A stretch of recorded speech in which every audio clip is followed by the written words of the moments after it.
Coming soon. There are different ways to die. There are obvious ways to die, like getting your head chopped off.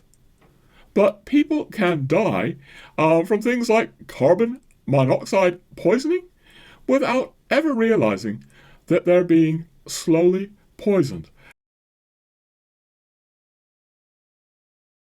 In speaking of carbon monoxide poisoning, one is normally talking about an accident.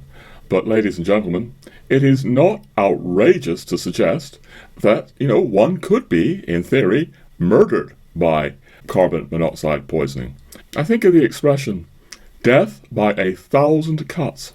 Recently, we asked on this channel, must Ireland be a clone? A clone, that is, of the highly commercialized and capitalistic Anglo-American culture. We will soon go further in a major new episode on the Anglo-American origins of Ireland's newfound anti-Catholic wokeness. Coming soon, a big new video on slow death. Until then, here is an extended preview featuring key clips and moments from that episode. You could even think of this as the short version of the long version still to come.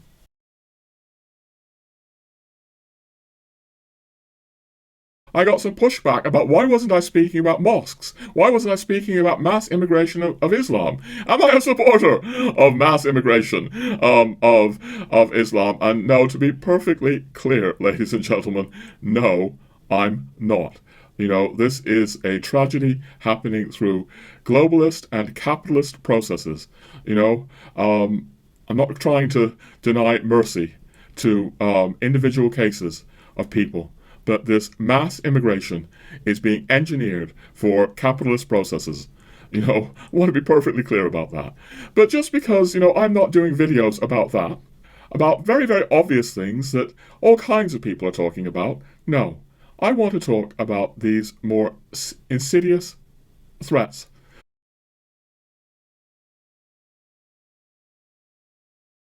My name is Roger Buck, and today we're going to be exploring the very serious nature of Anglo-American anti-Catholic attitudes, ideology, propaganda.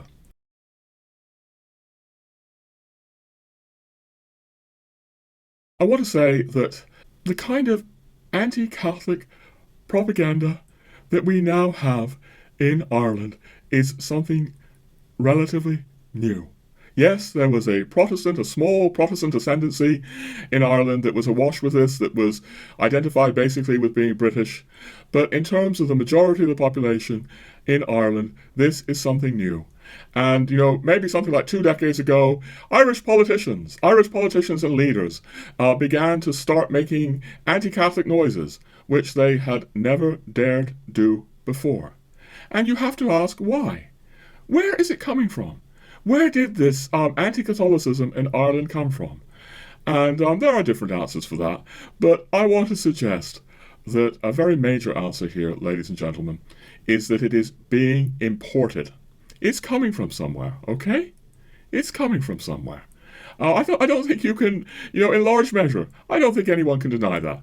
I suppose, if I were to, meet some probably young person and, modern anti-Catholic Irish person, man, woman, I don't know, and, I were really to suggest that it was coming from Anglo-American propaganda, well, they might say to me, nonsense. But if I were to press them and say, well, how did this most staunchly Catholic people, arguably the most staunchly Catholic people there is, or there was, how did it become so anti-Catholic now in its leaders? How all of a sudden did this happen? I really wonder if that person would really say, well, it was just a gradual awakening process. Of course, it didn't have anything to do with outside influences. We just kind of gradually woke up that we'd been deceived by all this nonsense all these centuries. No, unless they were astonishingly naive. I think they would have to admit that outside influences would have played a significant part here. And then you have to ask, well, what outside influences? So they might speak about globalization. Okay, what kind of globalization? Is it, are these, you know, forces questioning Catholicism coming from Poland? Well, I don't really think so. Are they coming from Madagascar? I don't think so either. Are they, some sort of unidentified source? Emerging like an alien spacecraft from the Bermuda Triangle? I don't think so. I think if you're honest, you have to say that the situation of Ireland is that it is enormously, enormously influenced by the Anglo-American culture.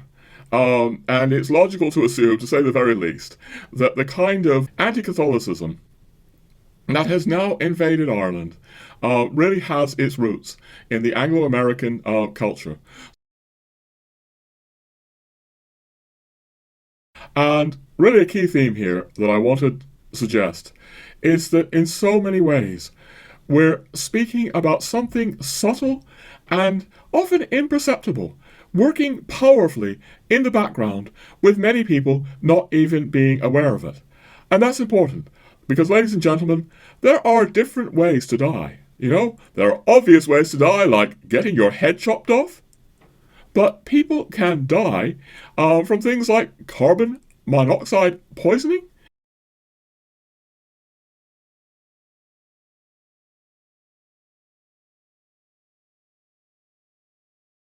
I think it's worthwhile giving a kind of simple image of what happened through Protestantism.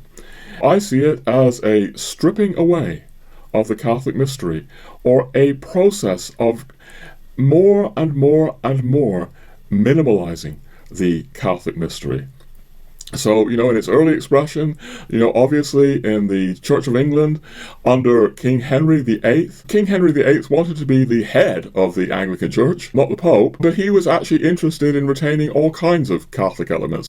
At the same time, of course, he razed the monasteries to the ground and appropriated the wealth of the monasteries to himself, because what was emerging in the Protestant Revolution at that time is that monks and nuns praying were useless. It was held by many distortion of the original message of the gospel, and clearly what was emerging in the Reformation was like stripping away devotion to Our Lady, stripping away, not just the prayers of monks and nuns, but praying for the dead. Because if you don't believe in purgatory anymore, what is the point? If you only believe in heaven and hell, what is the point of praying for the dead? And of course, stripping away the sacraments. This stripping away process never stops. You come to the Puritans, and they are not happy that the Church of England has retained all these, Catholic elements, or what they see as Catholic elements. And as every American schoolchild knows, educated, as I was in America, the beginning of that century, 1620, saw the arrival of the Mayflower in America, kicking off the great American experiment. And the Mayflower, the Puritans on the Mayflower were, of course, intensely anti-Catholic. For these Puritans coming over from England, they were actually protesting that the Church of England in, England, the Anglican Church or Episcopalian Church, was, for their taste, far too Catholic. It had bishops. It had ritual. It had all kinds of things that seemed to them detestably Catholic. And America's origins lie so much in these original Puritan impulses. If you're interested in this, you might really want to look at this magnum opus from Charles Coulomb, Puritan's Empire, a labor of love that Charles devoted years of his life to, where he speaks warmly about America, but he also really uncovers these Puritan origins and argues that they are still deeply, deeply influencing America today. What continues to occur through the 1600s, the 17th century, is that you see the emergence of the Enlightenment coming through, English thinkers in large measure. English thinkers like Thomas Hobbes, John Locke, but this gives rise to an even more stripped away kind of take that's no longer even Christian, where God is seen as an impersonal life force. Who does not intervene in the world, much less incarnate into the world, like our Lord Jesus Christ.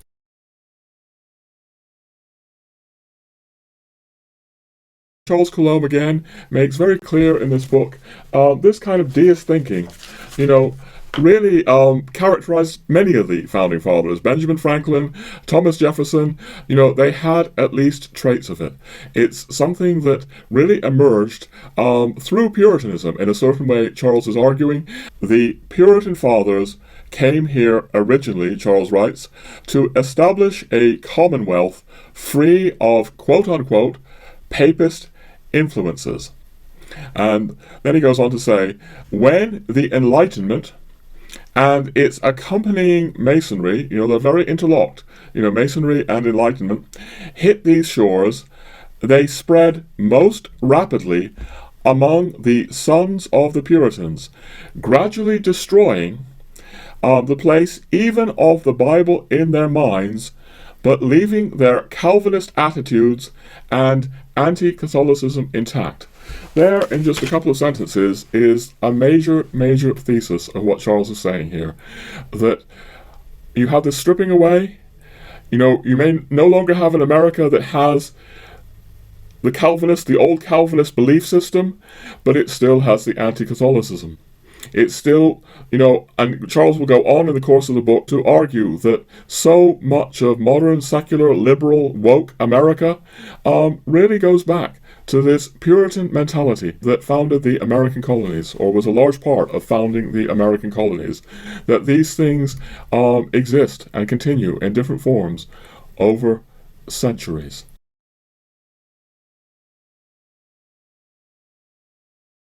As I've been arguing, on the New Age videos, within the New Age, we see in some ways the New Age is in this Protestant trajectory.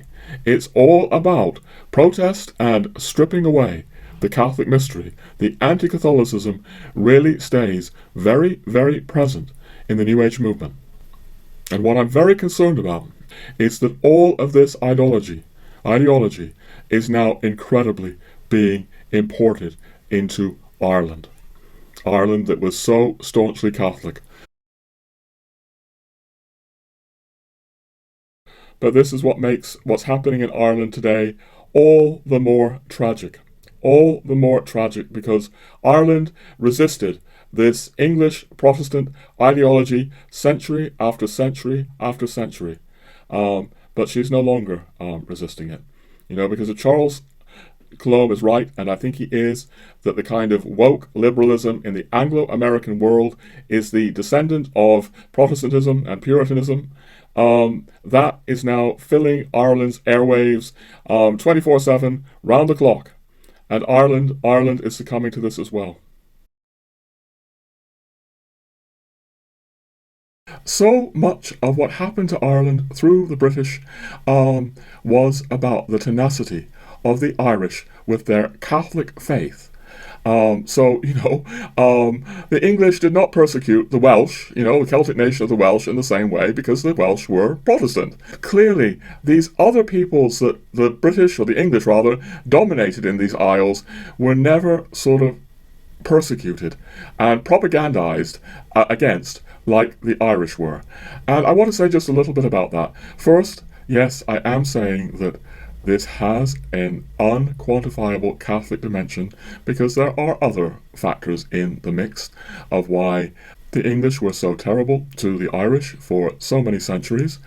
And again, they are unquantifiable. We can't have any statistics here, proving that it was 33.7% this and 16.8% that. But I think it's fair to say, it's obvious, that the Irish tenacity in holding on to Catholicism was ridiculed by the English. The Irish were seen as backwards, superstitious, all kinds of terrible things. And I hesitate bringing this up. I had speaking to an Irishman, a good man here in Ireland, and he was, reflecting on the fact that the British had been, or the English, had been the enemy of his people. And what do we do with that? Christianity, ladies and gentlemen, is all about loving thy enemy and about forgiveness. And yet, these things do persist. This history is there. And even in our new, sort of brand new, supposedly shiny, globalized world, I think these attitudes persist. I think Charles Coulomb is very right to look at woke, secularism as like a new form of Puritanism. In speaking of carbon monoxide poisoning, one is normally talking about an accident. But, ladies and gentlemen, it is not outrageous to suggest that, one could be, in theory, murdered by carbon monoxide poisoning. And I'm going to suggest similarly that it's not outrageous to suggest that Catholic Ireland has been victim to murder attempts. I think of the expression, death by 1,000 cuts. Or I find myself thinking of Julius Caesar, who in antiquity was notoriously assassinated when a crowd of his fellows gathered around him and stabbed him again and again and again. And that makes it very hard to identify the murderer. Who can say which was the fatal cut that killed Caesar? Maybe some of the stabs, were hardly fatal at all, or maybe some of them weren't even very deep. I want to suggest that Catholic Ireland has been stabbed again and again and again and again and again and again. I want to just give you here one example of a stab. It may not be the deepest stab, 1 in 1,000 cuts, 1 in 10,000 cuts, that I happen to be personally aware of, because back when I moved to Ireland back in 2004, there was a movie that I was actually in some ways fond of. I'm slightly ashamed to say that now. We'll come to why in a moment. The movie was an Irish movie. And I'm not saying that all of these cuts, to Catholic Ireland come from elsewhere. The Irish movie that we're speaking about is called Circle of Friends. Had the English actress Minnie Driver portraying a young Catholic girl in 1950s Ireland. And some of what it, lovingly recreated of 1950s Ireland actually spoke to me. So here, for example, I'm taking a look at just this very brief scene where Minnie Driver is in her bedroom and she's got holy water there and she's crossing herself.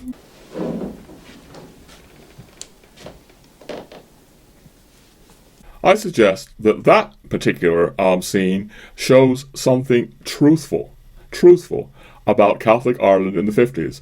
All kinds of people in the Catholic Ireland in the past had holy water, not just in their homes, but in their individual bedrooms.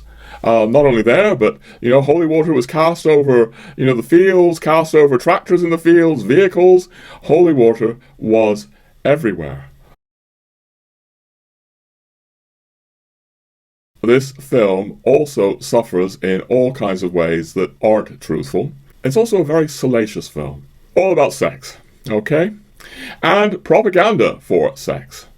And I'm now going to turn your attention to some scenes where the Minnie Driver character is now going to university and is being lectured about the repressive nature of Irish Catholic sexuality. I propose to take a glance at some other societies, principally that of the Trobriand Islanders of the South Pacific, as described in Bronislaw Malinowski's great work of anthropology,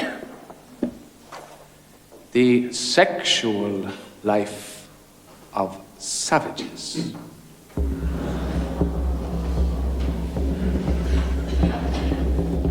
In contrast to many other human communities which segregate the sexes during adolescence, the Trobriand Islanders allow their boys and girls complete freedom of access to each other from puberty through to adulthood. And Malinowski found them to be a very happy and contented people. Societies regulate the conduct of their members in a variety of ways. The rule of law is the most obvious. There are also the time-honored weapons of shame and guilt. The Trobriand Islanders contrived to live very happily without recourse to shame and guilt. In Ireland, as you know, we have them both. And fear, of course. And fear.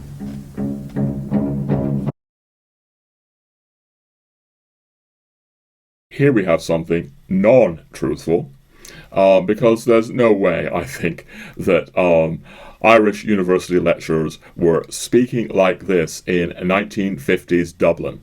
I think if they did, they would have been out on their ear, or, they might have even provoked a national scandal.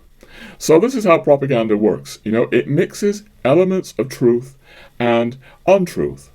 And what we basically have here, running throughout this film, is, the idea that we would all be happy if we were living as unfettered sexual savages, rather than being fettered by the gloomy, doomy chains of Irish Catholic sexual repression.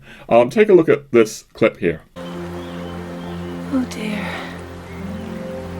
I think this is going to be a problem. Our bodies belong to Almighty God, just as our souls belong to Almighty God. A young woman's body should be, like her soul, a garden for Jesus. I speak now particularly to the girls and the young women of this congregation. Which is it to be? Gardens for Jesus, or vessels of sin?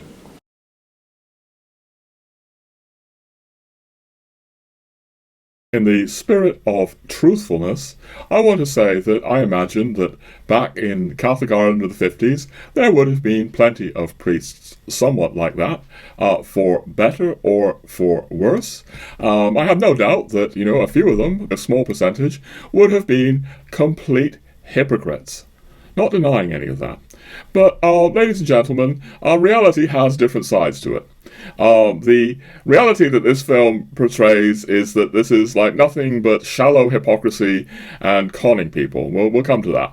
What I want to say is another side that is not in this film at all, is that maybe these Catholic priests had very noble intentions. They were trying to do something good. Did they get it right all the time? No, we don't.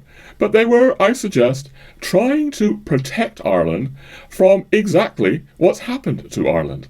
Ireland today is like just another, culture in the Anglosphere, or in Western Europe. It's a culture that's, filled with pornography, filled with things like sexting or sexual harassment and sexually related crime. All of these things are way, way, way up.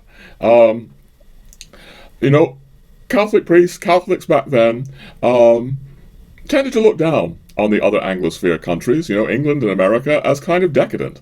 That they did allow so much sexuality to run riot, and they saw that it had unfortunate effects in their view. And Ireland wanted to be different. There's a complex topic here. Very complex topic that we won't get into all the ins and outs of here. But this film shows none of this complexity. It all reduces Catholic Ireland to like a massive con. What do you think, Nan? I think it's nonsense. All of it. The priests just make it up to suit themselves. God, you don't really think that, do you? I do. Alright, we're now going to show you the last 40 seconds or so of the film, where we see that Minnie Driver is about to triumphantly throw off her repressed Catholic sexual fetters happily. I think the message here is probably she lived happily ever after. The whole film has been driving to this point. We found ourselves back at Eve's cottage. What are we doing here? Come on.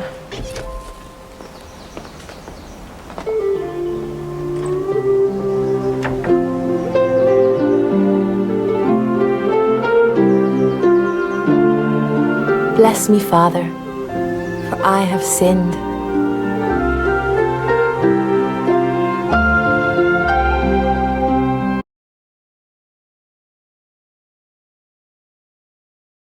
What we're really talking about in this episode is Anglo-American ideology, with its Protestant roots, with its Puritan roots, the way certain English and American thinkers went with the Enlightenment, and how all this transformed into, today's kind of secular and woke liberal culture, coming out of places like London and New York. Where does this Irish film fit into this? And is the film truly Irish? Well, I have, there's a yes and a no here. On the one hand, this is film made in Ireland, filmed in Ireland. It has an Irish director. It has a few Irish actors in it, at least, in the minor roles. And it's based on a book by an Irish novelist, Maeve Binchy. Okay? So all of that would foster the idea that this is an Irish film, and in one sense it is. But let's consider the other side for a moment. If you go to the Internet Movie Database, you will see that this movie actually has 3 different film companies involved: the Irish Film Board, a British company, and an American company. Okay? You will also notice that the main actors in the film are not Irish. Chris O'Donnell played Robin in the 1990s Batman movies, is an American. Minnie Driver, as mentioned already, is English, and all the other main characters here are either English actors like Colin Firth, or I think there's a Scots actor here as well. It's only the minor characters in the film that are portrayed by Irish actors. And really, I want to take a moment to look at the nature of the film adaptation. The film adaptation was done by a man called Andrew Davis. Again, a British man. All right? Now, Andrew Davis is actually known for something, at least in my world. I mean, he's a screenwriter who's written all kinds of British stuff over many, many decades. But I couldn't help noticing his name here, ladies and gentlemen, because some of you will know, not so long ago, there was a new version of Brideshead Revisited with Emma Thompson, where there was no Catholicism in it. There was no Catholic conversion in it. And it turns out that Andrew Davis, the screenwriter of this film, this so-called Irish film, also worked on the screenplay for Brideshead Revisited.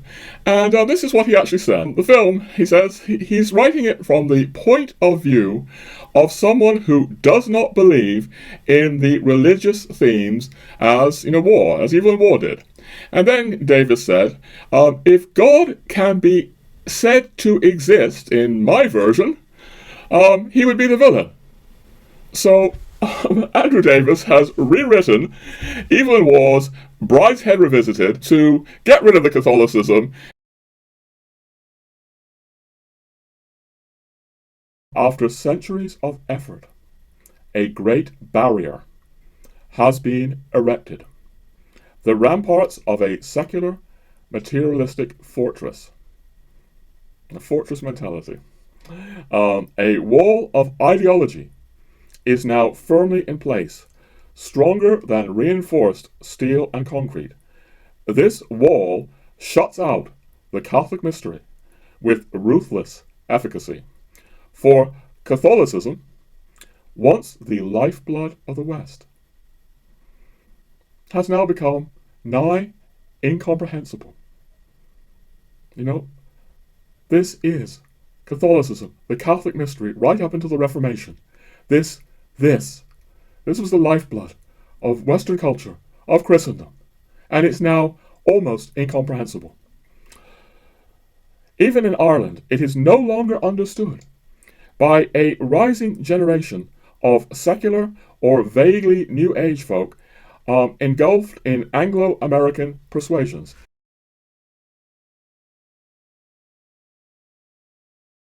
But I once received, anonymously, we can't say who it is, a very perceptive letter about Ireland from a younger Irishman. So speaking of younger Irish generations, this person wrote to me, "My friends' ideas about Christianity are often ideas picked up from American TV, which actually refer to Protestantism." He sees that, through all these subtle things, they're not necessarily watching American Protestant programs, I doubt it very much, but they're just watching ordinary American programming filled with references to Christianity, and what they're getting is a Protestant image of Christianity. I remember when a member of my wife's, when my wife converted, a member of her family said, "Well, you're now a Bible basher." She had no idea that, Catholicism hasn't really historically been about Bible bashing. Quite the reverse. People just have these subtle ideas, or not so subtle ideas, that they pick up from the media. So here is this tragedy, that he's saying that, his friends, what they think about Christianity is coming from, American TV. The notion that Catholicism has a rich intellectual tradition is scoffed at. Yes, just like in the Anglo-American world, Catholicism has been scoffed at for centuries. It's all obviously nonsense. The idea that it could have a rich intellectual heritage. I'm really saying, where are the Irish? Saying this rhetorically, where are young Irish people getting these ideas from? And I say it rhetorically because for me, the answer is obvious. It's not Madagascar. It's this deluge of Anglo-American propaganda, and that just seeps through. And he identifies it himself. Final line from him: "Even along the west coast of Ireland, which I regard as the last bastion of civilization, the new generation is being mentally and spiritually shaped by Anglo-American media culture." I'll give another example of just how subtle things are. I well recall from my contact with America of Americans speaking about Catholic guilt. Catholic guilt. Catholic guilt. When I first came to Ireland in 2004, nobody that I remember was speaking about Catholic guilt, but I notice now, 20 years later, I hear this in Irish discourse. Catholic guilt, Catholic guilt, Catholic guilt. It's just a sort of simple two-word phrase that I clearly remember as an American. I remember this phrase as an Americanism, and it's now just seeping into Ireland. And these are just like small examples. I repeat, everything that I'm saying is something that, it's not usually like hitting Ireland over the head like a sledgehammer, but it's working quietly in the background. Again, processes that you can't possibly quantify as to how powerful they are. I think they're very powerful indeed. Like again, carbon monoxide. But unlike carbon monoxide, you can't quantify how many particles are in the atmosphere, and you can't quantify the extent to where this becomes deadly for Irish culture. So if our hearts are open, we see that people are trapped behind a wall. All kinds of people, and in England, in America, in the English-speaking world, have been trapped behind this wall of anti-Catholic propaganda that has been being built for centuries. And the Irish used to be immune to this wall. They fought this wall. They resisted this wall. But with the new kind of 24/7, round-the-clock media culture, the enormous technological powers we now have, I see the Irish too crumbling before this. Because let us face it, ladies and gentlemen, the Anglo-American culture is the dominant culture in the West. English is the dominant language, and the attitudes carried in English, speaking literature and tradition are going everywhere. And so this is what I've been speaking about in general on this channel, where I speak about globalism, really trying to point out how much it's an Anglo-American driven phenomenon. No, of course not entirely, as we've said before. We get martial arts from the East, we get Italian coffee, all kinds of things. But so much is Anglo-American. In other episodes, I've spoken about, the Hollywoodization of culture, or the McDonaldization of culture. These are sort of very obvious ways that the mighty Anglo-American tide changes things dramatically. But here I'm trying to sort of focus on things that are more subtle, including the New Age, which is another more subtle way that Irish culture, for example, and I'm sure other cultures as well, become subtly Anglo-Americanized. I just want to say something about the Americanization or the Anglo-Americanization of Ireland that is now happening more subtly through the New Age culture. And I'd like to invoke that I was recently honoured to have a little discussion with Dr. Joseph Shaw back when I was in England last year. And Joseph Shaw said something very interesting to me about the New Age. He characterized the New Age movement as now the default spirituality of the British. And I'm very concerned that New Age spirituality is going to become, or is already becoming, the default spirituality of the Irish. I just want to invoke Desmond Fennell again. I'm still hoping one of these moons, it's going to take me many moons to do it, to do a long video on Desmond Fennell's enormous contribution. I have gained so much from his thinking about what happened to Ireland. But what we'll mention here, just to bring a little bit more balance in, is that Desmond Fennell really makes a case against the Irish Times, which was the old Protestant ascendancy paper, and when the Republic came, it had to accommodate itself to the sort of new kind of Catholic world of the Republic. But according to Fennell, the Irish Times, the Protestant Irish Times, never really lost its kind of anti-Catholic bias, and it just kept digging and digging and digging, or stabbing and stabbing and stabbing, maybe furtively, maybe not deeply, at Catholic Ireland. Same time, though, I will say that just because Desmond Fennell is looking at, Irish influences that have caused problems, RTE and, all these things, undeniable. If you look at books like this, good book, I think, controversial cover, but you'll also see that Desmond Fennell was very much thinking along lines, that I'm thinking along, and he has influenced my thinking quite significantly, because what he says makes sense to me. Catholic Ireland didn't just naturally die a gradual death.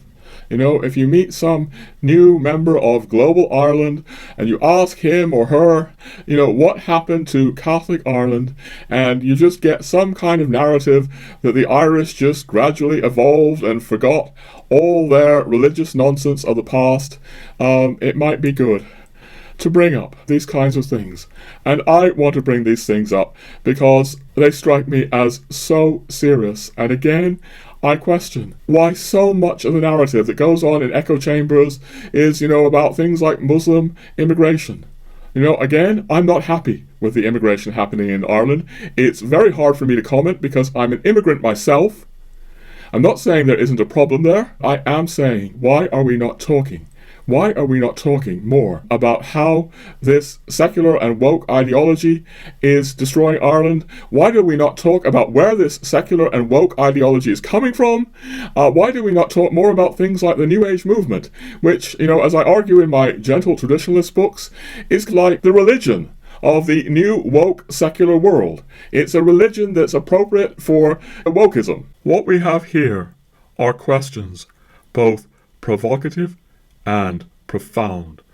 Questions we will continue to explore in the big upcoming episode.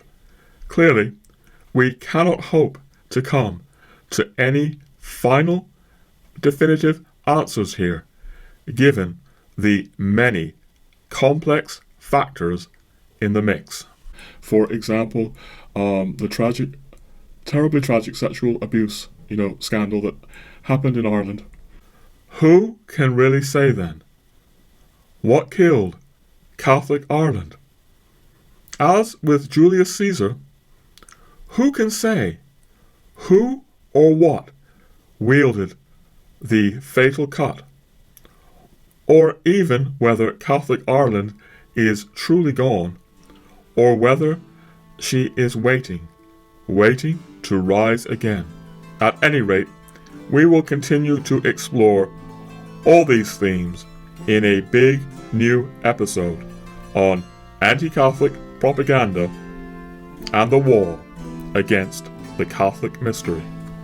In the meantime, you may wish to see our other videos on Catholic Ireland, such as these and more, which can all be found in our Catholic Ireland playlist.